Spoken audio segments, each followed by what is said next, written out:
ഏവർക്കും തിങ്ക് ടോണിക്കിൻ്റെ മറ്റൊരു വീഡിയോയിലേക്ക് സ്വാഗതം.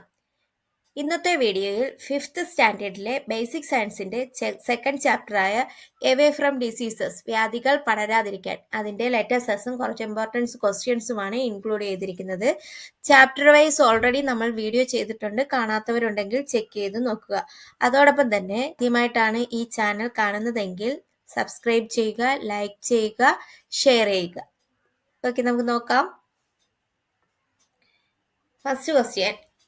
Write down 5 decisions you have taken to maintain personal hygiene. വ്യക്തി ശുചിത്വം പാലിക്കാനായി നിങ്ങളെടുത്ത 5 തീരുമാനങ്ങൾ എഴുതാനാണ്. നമ്മൾ ദിവസം ചെയ്യുന്ന കാര്യങ്ങൾ എന്തൊക്കെയാണ്? I brush my teeth at least twice A day. I wash my hands thoroughly with soap and water before eating. I wear clean clothes every day and wash my clothes regularly. I trim my nails regularly and ensure my hair is clean. Bathing daily. അപ്പോൾ എന്തൊക്കെ കാര്യങ്ങളാണ്? എല്ലാ ദിവസവും രാവിലെ 2 നേരം പല്ല് തേക്കും. ആഹാരം കഴിക്കുന്നതിന് മുമ്പ്, കഴിച്ചതിന് ശേഷവും നമ്മൾ കൈ കഴുകും, സോപ്പ് ഉപയോഗിച്ച് കൈ കഴുകും. വസ്ത്രങ്ങൾ വൃത്തിയുള്ളത് ധരിക്കും. നെയിൽസ് ദിവസവും കട്ട് ചെയ്യും. ഹെയർ ക്ലീൻ ചെയ്യും. ബാത്തിങ് ഡെയിലി, ദിവസവും കുളിക്കും. Okay. Personal and social hygienes are important in preventing communicable diseases. Do you agree with the statement? രണ്ടാമത്തെ ക്വസ്റ്റ്യൻ, എന്താണ് പകർച്ചവ്യാധികൾ തടയുന്നതിൽ വ്യക്തി ശുചിത്വവും സാമൂഹിക ശുചിത്വവും പ്രധാനമാണ്. ഈ പ്രസ്താവനയോട് നിങ്ങൾ യോജിക്കുന്നുണ്ടോ? വിശദീകരിക്കാനാണ്. Yes, I agree with this statement. അതെ, നമ്മൾ ഈ പ്രസ്താവനയോട് യോജിക്കുന്നില്ലേ? എന്താണ്? Personal hygiene habits help to remove germs and pathogens from the body and prevent the spread of infection. Social hygiene has to prevent the transmission of diseases through contaminated environments and reduces the risk of outbreaks and epidemics. By adopting good personal and social hygiene practices, individuals can reduce a risk of spreading communicable diseases. അതായത് എന്താണ്? വ്യക്തി ശുചിത്വ ശീലങ്ങൾ ശരീരത്തിൽ നിന്ന് രോഗാണുക്കളെ നീക്കം ചെയ്യാനും രോഗങ്ങൾ പടരുന്നത് തടയാനും സഹായിക്കുന്നു. സാമൂഹിക ശുചിത്വം എന്ന് പറയുന്നത് മലിനമായ ചുറ്റുപാടിലൂടെയുള്ള രോഗങ്ങൾ പകരുന്നത് തടയുകയും പകർച്ചവ്യാധികൾ ഉണ്ടാകുന്നതിനുള്ള സാധ്യത കുറയ്ക്കുകയും ചെയ്യുന്നു. നല്ല വ്യക്തി ശുചിത്വവും സാമൂഹിക ശുചിത്വവും സ്വീകരിക്കുന്നതിലൂടെ നമുക്ക് പകർച്ചവ്യാധികൾ പടരാനുള്ള സാധ്യത കുറയ്ക്കാൻ കഴിയും. ഓക്കെ. അടുത്ത third question. Do you agree with the following precautions that we should take to control vector-borne disease? എന്താണ്? പകരുന്ന രോഗങ്ങൾ നിയന്ത്രിക്കാൻ നാം സ്വീകരിക്കേണ്ട മുൻകരുതലുകളിൽ നിങ്ങൾ യോജിക്കുന്നവ ഏതെല്ലാം? കുറെ തന്നിട്ടുണ്ട്, അതിൽ ശരിയായിട്ടുള്ളത് ഏതൊക്കെയാണെന്ന്. Eliminate conditions that case sage accumulation. മലിനജലം കെട്ടി നിൽക്കുന്ന സാഹചര്യം ഇല്ലാതാക്കുക. അത് നമ്മൾ യോജിക്കുന്നുണ്ടല്ലോ? ഉണ്ട്, അത് ടിക്ക് ചെയ്യുക. Disposal of garbage in public places. മാലിന്യങ്ങൾ പൊതു ഇടങ്ങളിൽ വലിച്ചെറിയുക. അങ്ങനെ ചെയ്യാൻ പാടുണ്ടോ? ഇല്ല, അത് തെറ്റായിട്ടുള്ള കാര്യമാണ്, അല്ലേ? അപ്പോൾ അതില്ല. അടുത്തത് നമ്മൾ അതിനോട് യോജിക്കുന്നില്ല. അടുത്ത്, if water retention is unavoidable, breed fish such as guppy and gambusia in it. എന്താണ്? വെള്ളം കെട്ടി നിർത്തേണ്ട സാഹചര്യം അനിവാര്യമെങ്കിൽ അതിൽ ഗപ്പി, ഗംബൂസിയ തുടങ്ങിയ മത്സ്യങ്ങളെ വളർത്തുക. അത് ശരിയായിട്ടുള്ള കാര്യമാണ്. അപ്പോൾ അതിൽ ചെറിയ കീടാണുക്കളൊക്കെ ഉണ്ടെങ്കിൽ അതൊക്കെ ഈ ജീവികൾ ഭക്ഷിച്ചോളൂ, ഫിഷ് കഴിച്ചോളൂ. Food items need not avoid. ഭക്ഷണ സാധനങ്ങൾ അടച്ചു സൂക്ഷിക്കേണ്ടതില്ലേ? അത് നമുക്ക് അടച്ചു സൂക്ഷിക്കേണ്ടതാണ്, അല്ലേ? അത് തെറ്റായിട്ടുള്ള കാര്യമാണ് പറഞ്ഞിരിക്കുന്നത്. Use food items only after washing. ഭക്ഷണ സാധനങ്ങൾ കഴുകി മാത്രം ഉപയോഗിക്കുക. നമ്മളിപ്പോൾ വേറെ എന്തെങ്കിലുമാണ് വാങ്ങണമെങ്കിൽ അത് നമുക്ക് കഴുകി ഉപയോഗിക്കാൻ പറ്റുമോ? ഇല്ല. ഫ്രൂട്ട്സ്, വെജിറ്റബിൾസ് ഒക്കെ നമുക്ക് കഴുകി ഉപയോഗിക്കാം. ഓക്കെ, അതപ്പോൾ തെറ്റായിട്ടുള്ള കാര്യമാണ്. Drink boiled water. തിളപ്പിച്ചാറിയ വെള്ളം കുടിക്കുക. അത് ശരിയായിട്ടുള്ള കാര്യമാണ്. തിളപ്പിച്ചാറിയ വെള്ളം തന്നെ കുടിക്കണം, ഇല്ലെങ്കിൽ പല രോഗങ്ങളും വരാൻ സാധ്യതയുണ്ട്. Keep the house and surroundings cleanse. വീടും പരിസരവും ശുചിയായി സൂക്ഷിക്കുക. അത് ശരിയായിട്ടുള്ള കാര്യമാണ്. നമ്മുടെ ചുറ്റുപാടും നമ്മൾ തന്നെ വൃത്തിയായിട്ട് സൂക്ഷിക്കണം. Practice proper waste disposal at source, ഉറവിട മാലിന്യ സംസ്കരണം ശീലമാക്കുക. മാലിന്യം സംസ്കരിക്കാനുള്ള ഓരോരുടെ നമ്മൾ ശീലമാക്കണം. അപ്പൊ ഇത്രയും ക്വസ്റ്റ്യൻസ് ആണ് ലെറ്റർ വന്നിട്ടുള്ളത്. ബാക്കി കുറച്ച് ക്വസ്റ്റ്യൻസ് ഞാൻ ഇൻക്ലൂഡ് ചെയ്തിട്ടുണ്ട്. നമ്മൾ ചാപ്റ്റർ വൈസ് വീഡിയോ ചെയ്തപ്പോഴത്തേക്ക് അതിലൂടെ കൂടെ തന്നെ അതിലുള്ള ക്വസ്റ്റ്യൻസ് പറഞ്ഞിട്ടുണ്ട്. നമുക്ക് നോക്കാം. കമ്മ്യൂണിക്കബിൾ ഡിസീസസും നോൺ കമ്മ്യൂണിക്കബിൾ ഡിസീസും ഏതൊക്കെയാണെന്ന്. കമ്മ്യൂണിക്കബിൾ ഡിസീസസ് പകരുന്ന രോഗങ്ങൾ ഏത്, പകരാത്ത രോഗങ്ങൾ ഏത്, ഏതൊക്കെയാണ്? Dengue fever, jaundice, chicken pox, chikungunya, cholera, ഇതൊക്കെ പകരുന്ന രോഗങ്ങളാണ്. ഡെങ്കിപ്പനി, മഞ്ഞപ്പിത്തം, chikungunya, cholera, typhoid. Non communicable diseases ഏതൊക്കെയാണ്? Cancer, diabetes, heart diseases, kidney stone, asthma. അപ്പൊ പകരാത്ത രോഗങ്ങൾ ഏതൊക്കെയാണ്? ക്യാൻസർ, പ്രമേഹം, തിമിരം, രക്താതിസമ്മർദ്ദം, അപസ്മാരം, ഇതൊക്കെ പകരാത്ത രോഗങ്ങളാണ്. അടുത്ത് നോക്കൂ, എന്താണ് കമ്മ്യൂണിക്കബിൾ ഡിസീസസ്? പകർച്ചവ്യാധികൾ എന്ന് പറഞ്ഞാൽ എന്താണെന്ന്. Communicable diseases are those which spread from one person to another. ഒരാളിൽ നിന്ന് മറ്റൊരാളിലേക്ക് പകരുന്ന രോഗങ്ങൾക്കാണ് പകർച്ചവ്യാധികൾ എന്ന് പറയുന്നത്. കമ്മ്യൂണിക്കബിൾ ഡിസീസ് എന്ന് പറഞ്ഞാൽ ഒരു വ്യക്തിയിൽ നിന്ന് മറ്റൊരു വ്യക്തിയിലേക്ക് പകരുന്ന രോഗങ്ങൾ, പകർച്ചവ്യാധി എന്ന് പറയുന്നത്. ഓക്കെ, അടുത്ത് നോക്ക്, പാൻഡമിക്സ്, മഹാമാരികൾ. മഹാമാരികൾ എന്ന് പറഞ്ഞാൽ എന്താണ്? When communicable diseases spread to other countries or continents and affect a large number of people, it is called a pandemic. Example ഏതൊക്കെ പറയാം? Smallpox, tuberculosis, plague, COVID-19 etcetera some of the pandemics that we have survived. അതായത് പകർച്ചവ്യാധികൾ മറ്റു രാജ്യങ്ങളിലേക്കോ ഭൂഖണ്ഡങ്ങളിലേക്കോ വ്യാപിക്കുകയും നിരവധി ആളുകളെ ബാധിക്കുകയും ചെയ്താൽ അതിനെ മഹാമാരി എന്ന് പറയുന്നു.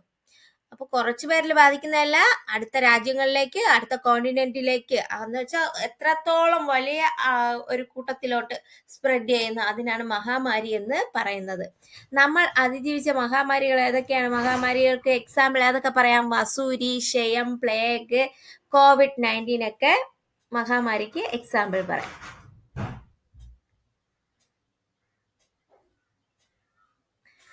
അടുത്ത്, ഹൗ ഡിസീസസ് സ്പ്രെഡ്. രോഗങ്ങൾ പകരുന്ന വഴി. എങ്ങനെയൊക്കെ നമുക്ക് രോഗങ്ങൾ പകരാം? എങ്ങനെ വരാം? ത്രോ മോസ്കിറ്റോ വഴി പകരാം. Through house fly, food and water, contact through air, കൊതുകിലൂടെ പകരാം. ഈച്ച വഴി പകരാം. ഭക്ഷണത്തിലൂടെയും വെള്ളത്തിലൂടെയൊക്കെ പകരാം. സമ്പർക്കത്തിലൂടെ പകരാം. എന്ന് വെച്ചാൽ ഒരാൾക്ക് അസുഖമുള്ള ഒരാൾ വേറൊരാളുമായിട്ട് സമ്പർക്കത്തിൽ വരുമ്പോൾ അവരുടെ അസുഖം അയാൾക്ക് വരാം. അത് വേറൊരാളുമായിട്ട്, ഈ വന്ന ആള് വേറെ ഒരാളുമായിട്ട് ആകുമ്പോഴത്തേക്ക് അങ്ങനെ പകർച്ചവ്യാധിയായിട്ട് വരാം. പിന്നെ വായുവിലൂടെയൊക്കെ രോഗങ്ങൾ പകരാം. Okay, how do we cover our nose and mouth with a handkerchief when we cough or sneeze. ചുമയ്ക്കുമ്പോഴും തുമ്മുമ്പോഴും മൂക്കും വായും തൂവാല കൊണ്ട് മറയ്ക്കുന്നത് എന്തിനാണ്? Stop germs from spreading. നമ്മൾ എന്തിനു വേണ്ടിയിട്ടാണ്? രോഗാണുക്കൾ പരക്കുന്നതിൽ നിന്ന് തടയുന്നതിന് വേണ്ടിയിട്ടാണ് മൂക്കും വായും നമ്മൾ പൊത്തിപ്പിടിക്കുന്നത്, അല്ലെ? When we cough or sneeze, tiny droplets containing virus or bacteria are released into the air. ചുമയ്ക്കുമ്പോഴോ തുമ്മുമ്പോഴോ വായിലും മൂക്കിലെയും ചെറുതുള്ളികൾ വായുവിൽ പടരുന്നു. These droplets can travel several feet and lands on people or surfaces. ഈ തുള്ളികളിലെ വൈറസുകളും ബാക്ടീരിയകളും ഉണ്ടാവും. അത് മറ്റുള്ളവരിലേക്ക് വായുവിൽ വന്ന് മറ്റുള്ളവരിലേക്ക് പകരാൻ സാധ്യതയുണ്ട്. അതുകൊണ്ടാണ് നമ്മൾ എന്തോന്നാണ് covering with a handkerchief or traps to droplets, reducing the risk of infecting others. അപ്പൊ തൂവാല കൊണ്ട് മൂക്കും വായും മറയ്ക്കുന്നത് ആ തുള്ളികൾ പുറംലോകത്തെ മറ്റുള്ളവരിലേക്ക് പോകാതെ തടഞ്ഞു നിർത്താൻ സഹായിക്കും. ഓക്കെ, അടുത്ത question, why do we keep food items covered. Food items, ഭക്ഷണ സാധനങ്ങൾ അടച്ചു സൂക്ഷിക്കുന്നത് എന്തിനാണ്? To protect from germs and insects. ജേംസിൽ നിന്നും ഇൻസെക്ട്സിൽ നിന്നും സംരക്ഷിക്കാൻ, രോഗാണുക്കളിൽ നിന്നും കീടങ്ങളിൽ നിന്നും സംരക്ഷിക്കാൻ വേണ്ടിയാണ് ആഹാര സാധനങ്ങൾ കവർ ചെയ്ത്. Vectors or രോഗാണുവാഹകർ. വെക്ടേഴ്സ് അല്ലെങ്കിൽ രോഗാണുവാഹകർ എന്ന് പറഞ്ഞാൽ എന്താണ്? Vectors are organism that bring diseases carry microorganism into our body. housefly, rat flu, mosquito, bats, etc. are some of the vector organisms. അതായത് രോഗകാരികളായ സൂക്ഷ്മജീവികളെ നമ്മുടെ ശരീരത്തിലേക്ക് എത്തിക്കുന്ന ജീവികളാണ് രോഗാണുവാഹകർ എന്ന് പറയുന്നത്. എക്സാമ്പിൾ ഏതൊക്കെ പറയാം? ഈച്ച, എലിച്ചിള്ള്, കൊതുക്, വവ്വാൽ തുടങ്ങിയ ജീവികൾ രോഗാണുവാഹകരിൽ പെടും. അപ്പം എന്തോന്നാണ്? രോഗകാരികളായ സൂക്ഷ്മജീവികൾ നമ്മുടെ ശരീരത്തിലേക്ക് എത്തിക്കുന്ന ജീവികളാണ്. സൂക്ഷ്മജീവികളെ നമ്മുടെ ശരീരത്തിലേക്ക് എത്തിക്കുന്ന ജീവികൾക്കാണ് രോഗാണുവാഹകർ ഓർ വെക്ടേഴ്സ് എന്ന് പറയുന്നത്. ഓക്കെ, അടുത്ത് what can we do to control vectors? നമുക്ക് എങ്ങനെയൊക്കെ ഈ വെക്ടേഴ്സിനെ കൺട്രോൾ ചെയ്യാം? രോഗാണുവാഹകരെ നിയന്ത്രിക്കാൻ എന്തെല്ലാം ചെയ്യാൻ സാധിക്കും? എന്താണ്? Keep house and surroundings clean. നമ്മുടെ വീടും പരിസരവും ക്ലീൻ ആയിട്ട് സൂക്ഷിക്കുക. Keep food items closed. Food items close ചെയ്യുക എന്ന് വെച്ചാൽ കവർ ചെയ്ത് വയ്ക്കുക, തുറന്നിടാൻ പാടില്ല. Do not throw garbage in public places. Public പ്ലേസസിൽ എന്തോന്ന് ചപ്പ് ചവറുകൾ വലിച്ചെറിയാൻ പാടില്ല. Avoid water logging. വെള്ളം മലിനമാകുന്നത് അല്ലെങ്കിൽ വെള്ളം കെട്ടി നിൽക്കുന്ന സാഹചര്യങ്ങൾ ഒഴിവാക്കുക. Do not throw away plastic covers and bottles. Plastic കവറുകളും കുപ്പികളും വലിച്ചെറിയാതിരിക്കുക. Keep drainage clean and closed. ഓടകൾ വൃത്തിയായും അടച്ചും സൂക്ഷിക്കുക.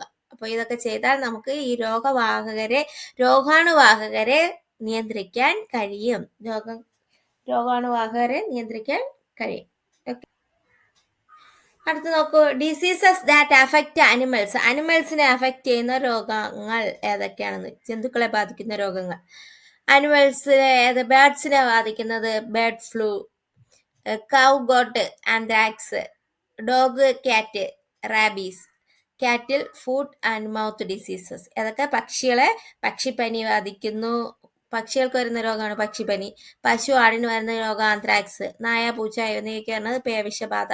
കന്നുകാലികൾക്ക് വരുന്നത് കുളമ്പ് രോഗങ്ങൾ. ഓക്കെ, അതേ കണക്കിന് പ്ലാന്റ്സിൽ വരുന്ന നോക്ക്, ഡിസീസസ് ദാറ്റ് അഫക്റ്റ് പ്ലാന്റ്സ്. സസ്യങ്ങളെ ബാധിക്കുന്ന രോഗങ്ങൾ ഏതൊക്കെയാണ്? കോക്കനട്ട് ട്രീയെ ബാധിക്കുന്ന ബഡ് റോട്ട്, തെങ്ങിനെ ബാധിക്കുന്ന കൂമ്പ് ചീയ. Paddy, blight. നെല്ലിനെ ബാധിക്കുന്ന തവിട്ട് ഇലപ്പുള്ളി. അടുത്ത് പി, മൊസൈക്ക്. പയർച്ചെടിയെ ബാധിക്കുന്ന മൊസൈക്ക് രോഗം.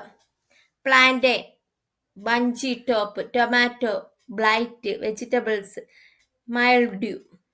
പയർച്ചെടി മൊസൈക്ക് രോഗം. വാഴ കുറുനാമ്പ് രോഗം അഥവാ കൂമ്പടപ്പ് എന്ന് പറയും. തക്കാളിക്ക് വാട്ടരോഗം. പച്ചക്കറികൾക്ക് പൂപ്പൽ. ഇതൊക്കെ ഓരോ പ്ലാന്റ്സിനെ ബാധിക്കുന്ന രോഗങ്ങളാണ്.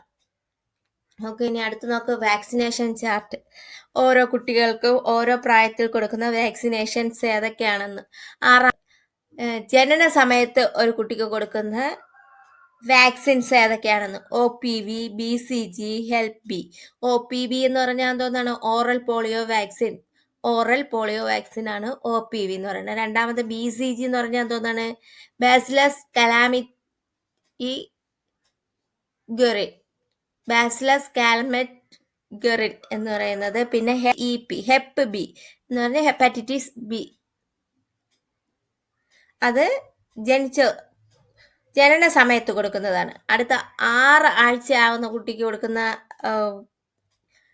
വാക്സിൻസ് ഏതൊക്കെയാണ്? OPV first, RVV first, pentavalent first, FIPV first, PCV first. അതെന്തൊക്കെയാണെന്നുള്ളത് ഇതാ ഇവിടെ തന്നെ കൊടുത്തിട്ടുണ്ട്. OPV എന്ന് പറഞ്ഞാൽ എന്തോന്നാണ്? Oral polio vaccine. OPV എന്തോന്നാണ്? Oral polio vaccine. പിന്നെ എന്തോന്നാണ്? RVV എന്ന് പറയുന്നത് എന്തോന്നാണ്? RVV rota virus vaccine.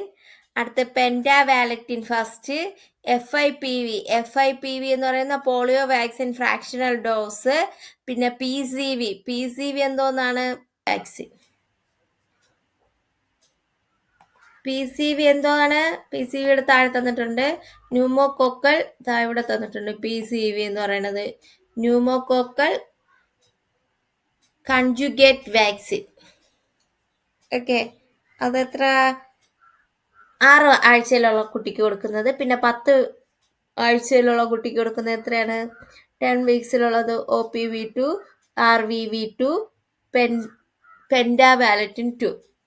അടുത്ത് 14 ആഴ്ച വരുമ്പോഴത്തേക്ക് കൊടുക്കുന്നത് എന്താണ്? OPV3, RBV3, pentavalent 3, FIPV second, PCV second. FIPV എന്ന് പറഞ്ഞാൽ polio vaccine fractional dose. PCV നമുക്കിപ്പുറം തന്നിട്ടുണ്ട്. PCV എന്ന് പറഞ്ഞാൽ എന്തോന്നാണ്? Pneumococcal conjugate vaccine. അടുത്ത 9 മാസത്തിലെടുക്കുന്നത് MR first, PCV booster, vitamin A, FIPV3. അടുത്ത 16 തൊട്ട് 24 മാസം വരെയുള്ള കുട്ടികൾക്കുള്ളതാണ് MR2, OPV booster, DTP booster, DPT booster, vitamin A2. പിന്നെ 5 മുതൽ 6 വയസ്സ് വരെയുള്ള കുട്ടികൾക്ക് DPT ബൂസ്റ്റർ 2. അടുത്ത് 10 വയസ്സിലാവുന്ന കുട്ടിക്ക് TD ഫസ്റ്റ്. TD മീൻസ് എന്തോന്നാണ്? ടെറ്റനസിൻ്റെ TD, tetanus diphtheria vaccine TD. 16 വയസ്സിലുള്ള കുട്ടിക്ക് എന്തോന്നാണ് എടുക്കുന്നത്? അത് തന്നെയാണ് അതിൻ്റെ second dose, TD second. Okay, ഇത്രയാണ് ഈ ഒരു വീഡിയോയിൽ ഇൻക്ലൂഡ് ചെയ്തിരിക്കുന്നത്. അപ്പോൾ ഇതിൽ ഏകദേശമുള്ള ക്വസ്റ്റ്യൻസ് എല്ലാം ഇൻക്ലൂഡ് ചെയ്തിട്ടുണ്ട്. പിന്നെ നമ്മൾ ചാപ്റ്റർ വൈസ് ചെയ്തപ്പോഴത്തേക്ക് ബാക്കി ക്വസ്റ്റ്യൻസ് എല്ലാം പറഞ്ഞിട്ടുണ്ട്. അപ്പോൾ ഇതൊക്കെ നല്ലോണം പഠിക്കുക. അതോടൊപ്പം തന്നെ നിങ്ങൾക്ക് എൻ്റെ വീഡിയോ പ്രയോജനപ്രദമെങ്കിൽ ലൈക്ക് ചെയ്യുക, ഷെയർ ചെയ്യുക, സബ്സ്ക്രൈബ് ചെയ്യുക. മറ്റൊരു വീഡിയോയിലൂടെ വീണ്ടും കാണാം. Okay, thank you.